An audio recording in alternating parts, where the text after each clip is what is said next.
Minnesota, a land of contrast and 10,000 surprises, where you might find a dozen or more different native grasses in one small patch of prairie, or ancient rock formations that tell the story of our earliest days.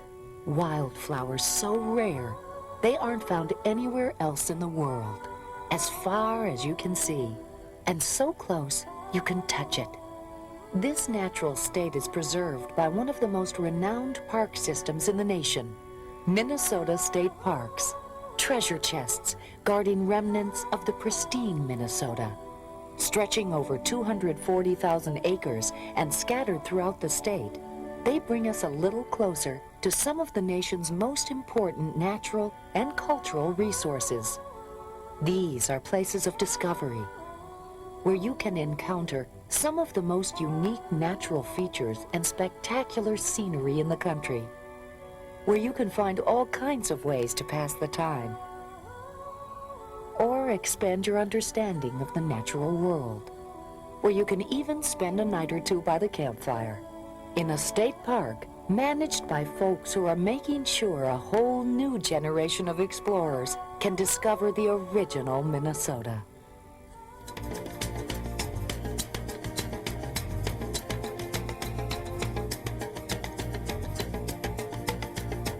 At the heart of Minnesota State Parks are spectacular natural resources, resources that offer stunning examples of the state's three major landscapes or biomes.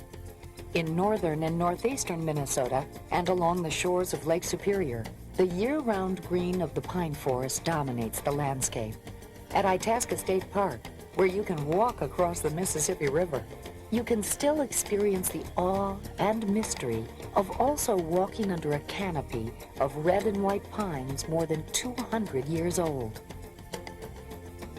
In Minnesota's central region, where the great Mississippi River flows, you can follow its course through the hardwood forests and oak savannas on down to the blufflands of southeast Minnesota. At parks like Nerstrand Big Woods, you can still wander deep into the maple and basswood forest. In the southwest, at parks like Blue Mounds, remnants of the prairie that once covered America's heartland are preserved. Bison once roamed the Minnesota prairie and Great Plains by the millions. All but the last few were killed by the late 1800s. Here at Blue Mounds, visitors can see a new herd grazing on the prairie, beckoning all of us into a new century of caring for Minnesota's valuable native species. Every season offers new opportunities for exploring Minnesota's spectacular natural resources. Warm summer temperatures bring visitors seeking fun in the sun or a respite by the lake. Glorious colors splash through the state in autumn. Winter brings an elegance and simple beauty. And spring returns the flow of water, the waking of wildlife, and reappearance of color.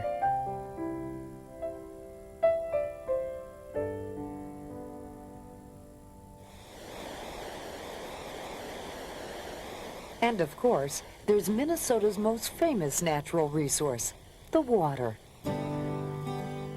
Frozen or fluid, always forceful, it has shaped Minnesota's borders, its landscape, and its heritage.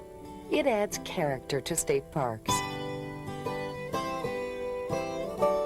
On Minnesota's North Shore, waves crash against volcanic bedrock, tossing cobblestones like marbles where land meets Lake Superior, the largest freshwater lake in the world.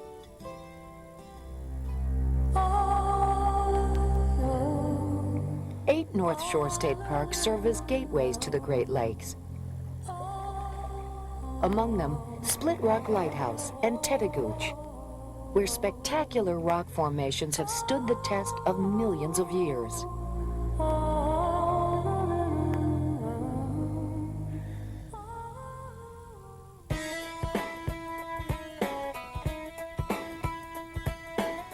The water never stops at High Falls in Grand Portage State Park, Waters that tumble more than 120 feet forced early Minnesota explorers to make a 9-mile portage between Canada and Minnesota.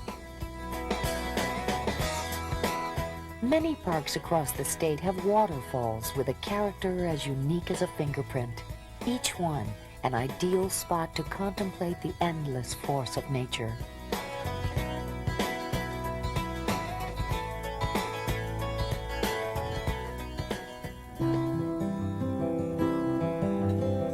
Although it may seem like a solitary contemplation, you're never alone in a Minnesota state park. Thousands of birds, animals, fish, and plant life share an intricate web of natural habitat.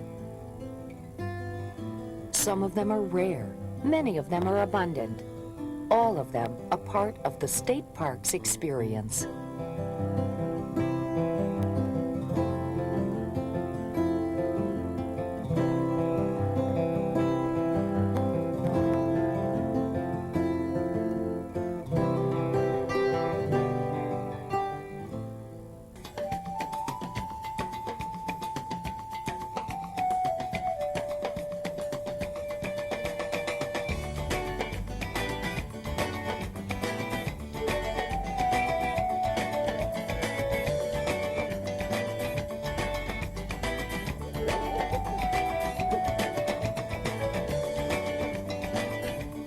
When you get right down to it, it's what you do or don't do in a Minnesota state park that counts. Come, explore state parks' recreational opportunities.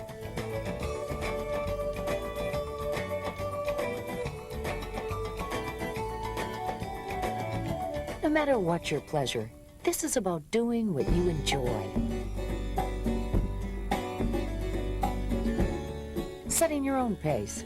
Letting the workaday world go on without you for a while. Out here, time moves to an internal clock. Recreating in a state park is about walking a little slower, breathing a little more deeply, catching up with friends, or with oneself. In Minnesota state parks, recreation is whatever you make it.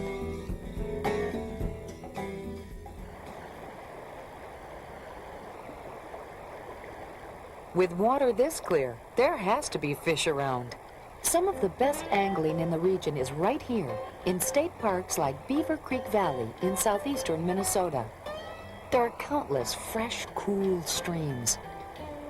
Some of them famous for trophy-sized trout. And of course, the rivers and lakes. There are hundreds to choose from in state parks. So bring your favorite watercraft. With a little horsepower, you're sure to find just the place where they're biting.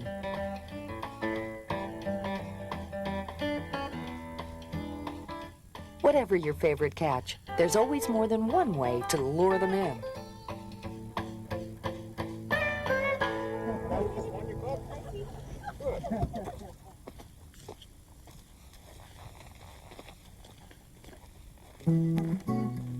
The best way to explore Minnesota's state parks? On foot. Hiking the park's 1,200 trail miles can bring you to spectacular vistas, like this vantage point atop the fire tower at Mille Lacs-Cathio State Park near Brainerd, or this view of the Blufflands in southeast Minnesota at Great River Bluff State Park near Winona.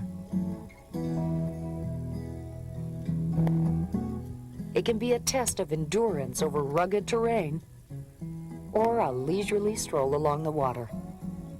Whatever path you choose, a walk through a park is about seeing, hearing, smelling, and touching.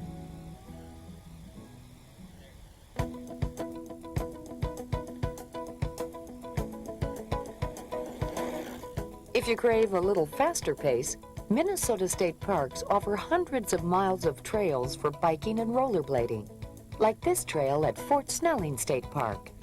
Some of these trails have been converted from old railroad lines, giving visitors yet another way to journey through the center of the park. And at Forestville State Park, there are other ways to hitch a ride.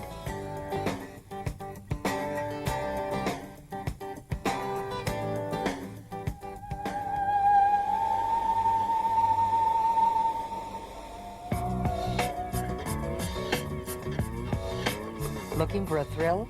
At Interstate State Park, climbers can test their mettle on some of the park's ancient rock formations, while Jay Cook State Park south of Duluth offers some of the best whitewater kayaking in the region. There's something for everyone at Minnesota State Parks.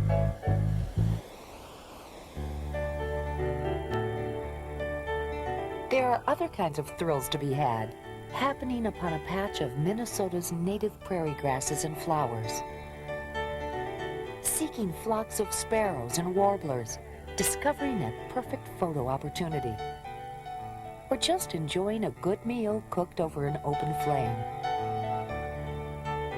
And there's the thrill of realizing how far you've come from city life as you watch the moon light up the night sky and listen to the wind across the prairie or whispering through the pines.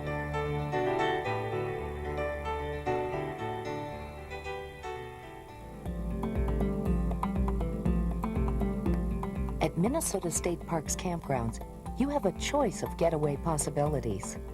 You can spend the night in one of 4,000 individual drive-in campsites. Group camps offer many amenities and are the settings for gatherings, family reunions, school trips, meeting old friends, and making new ones around the evening campfire.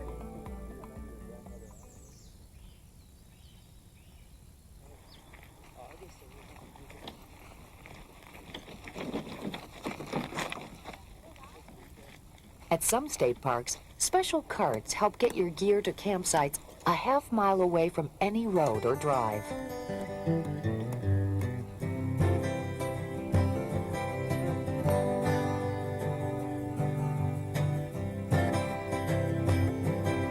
Or choose a campsite specially designed to take you deep into backcountry, where you can leave your car at the trailhead and pack in with no more than you can carry on your back.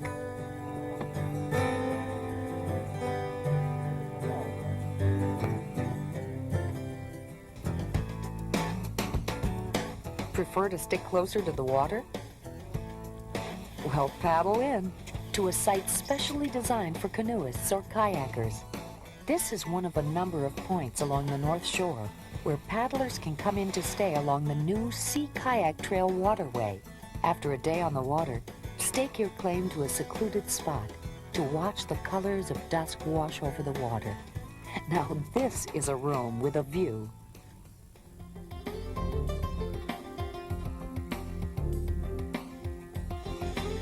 When an Arctic front plunges across the Canadian border, it doesn't stop those who love to be outdoors in state parks. Groomed trails at spots like Wild River State Park and St. Croix State Park invite skiers, snowmobilers, and even bikers outdoors when other species would rather hibernate.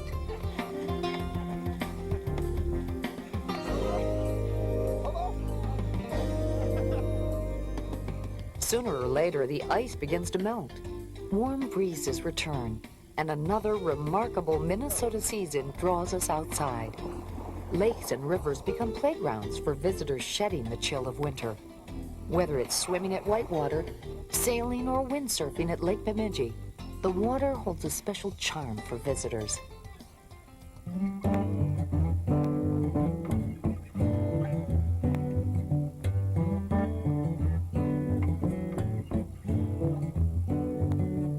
There's a special team devoted to giving you a better understanding of what makes these parks unique. These are the State Park Naturalists, who make learning fun. They bring park stories to life in hundreds of unique ways. Interpretive activities take many forms, from dozens of self-guided trails to guided hikes or field trips with a naturalist, to visitor centers like this one at Fort Snelling State Park, where guests can learn more about the ecology and the natural and cultural history of the parks. Children will enjoy the State Park Explorer book series and the Junior Park Naturalist booklet, which help bring the geology, history, and nature of the state parks to life through fun activities. But there are also the kinds of experiences you won't get in books.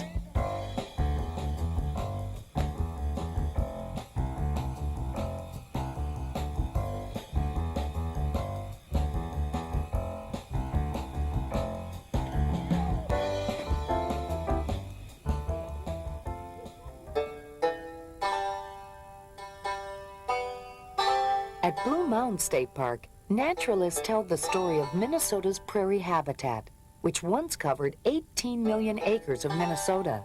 You could travel days and see nothing but a sea of tall grass.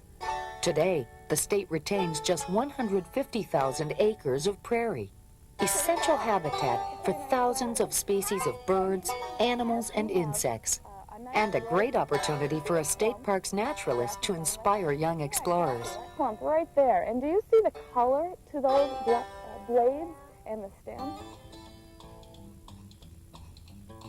At Sudan Underground Mine State Park, naturalists help you imagine you're an iron ore miner from years past. Your journey begins a half-mile underground, where the richest iron ore in the United States helped fuel an industrial revolution.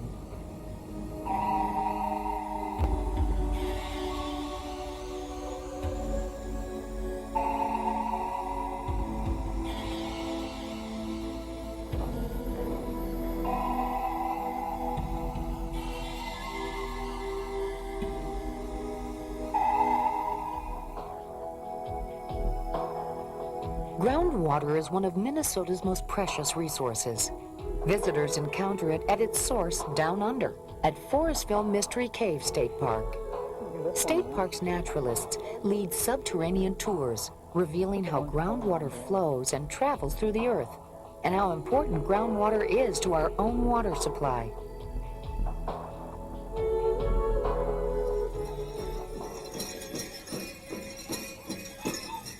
There's so much to learn in state parks, including lessons about Minnesota's cultural heritage.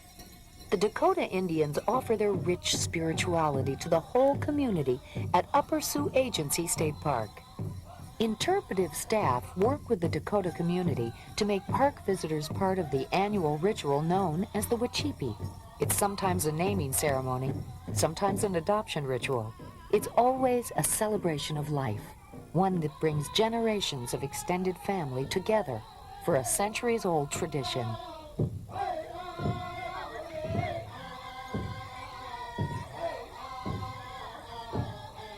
State parks are about discovery, not only of the natural world, but of our place in it. Not only of our cultural past, but of how to connect our heritage with our future.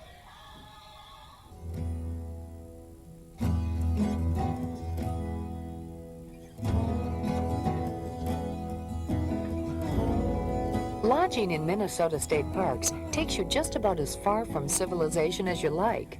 Forget the world of work and responsibilities and share the trail. Come and stay a while.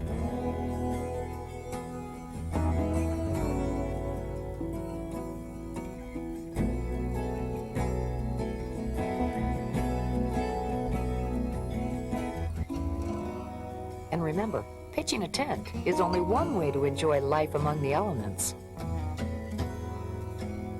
Under a cathedral of pines, Douglas Lodge at Itasca State Park pampers guests with an easy, gracious way of living. Hearty home-cooked meals from the lodge restaurant and air-conditioned suites and guest rooms welcome visitors after a day of relaxing by the fireplace or hiking the many trails just outside the entrance to the lodge.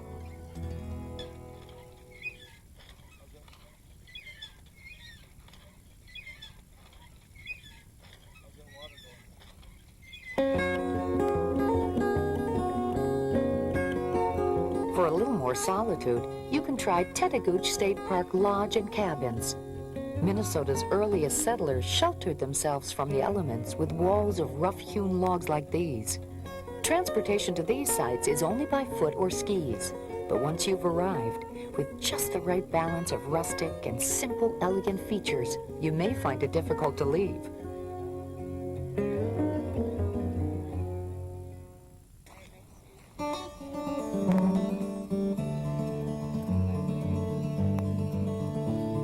Some state parks offer furnished guest houses, complete with kitchen facilities and all forms of modern convenience.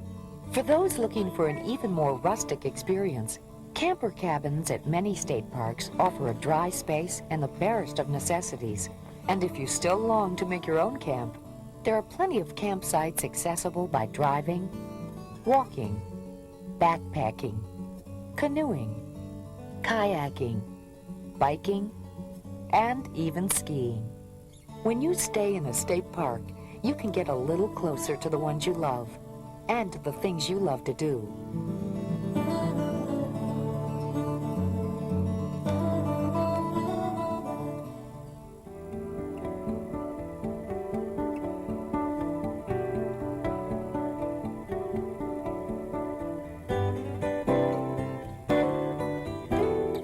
State parks were set aside to protect resources of local, regional, even national significance. Each park has its own unique ecology, geology, and biology, each needing its own kind of special attention. These plants and animals, these rocks and waters, have a chance of surviving another 100 or even 1,000 years, thanks to state parks' renowned management initiatives. Through research, monitoring, and evaluation, Parks resource managers are developing new ways to ensure that these features survive into a new century.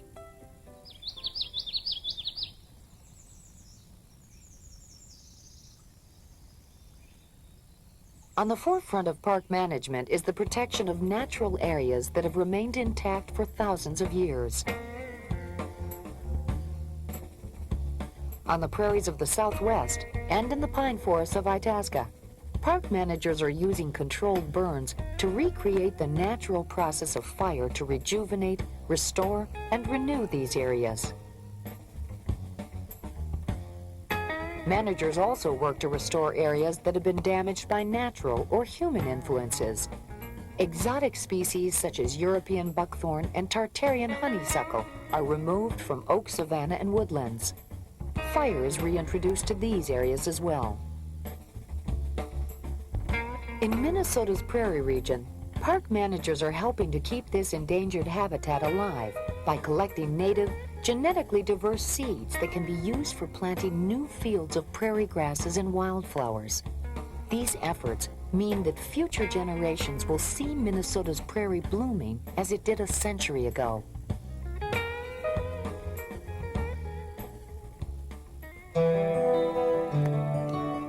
Park managers must be ready to respond to problems created by nature itself.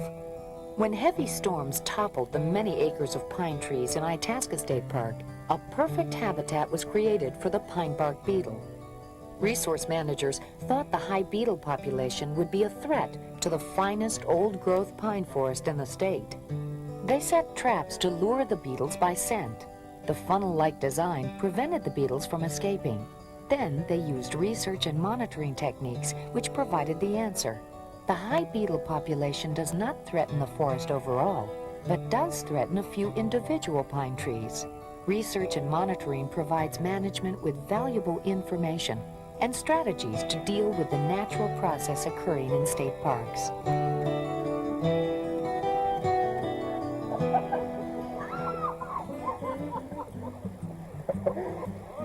Meanwhile, park managers monitor another important species: humans. More than 8 million visitors come to explore, discover, step back, and relax. It's no surprise that this many visitors have an impact on the trails, campgrounds, facilities, and natural areas. While meeting the current needs of customers, park managers are looking ahead, asking important questions like, how will the parks be used in 5, 10, even 50 to 100 years? How will visitors' needs be different? Accessible lodging, easy access trails, and other special facilities become more important as the number of older visitors and visitors of varying abilities increases. As the public's recreational interests change, so must the activities provided by the state parks. Managers analyze interest in sports like inline skating, winter camping, mountain biking, or sea kayaking, and balance improvement plans with the park's mission. Those who manage the state parks for the future are making sure future generations find their place to explore and recreate.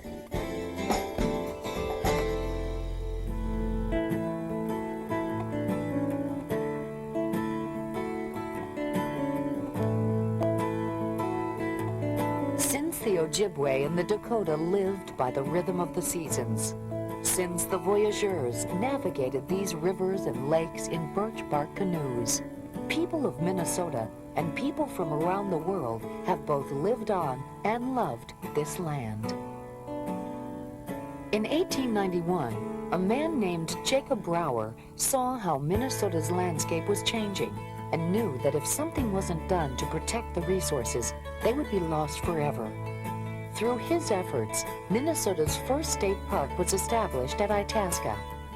Since then, the people of Minnesota have secured nearly 70 state parks and recreation areas. Come, discover those parks. You'll be surprised at what you'll find.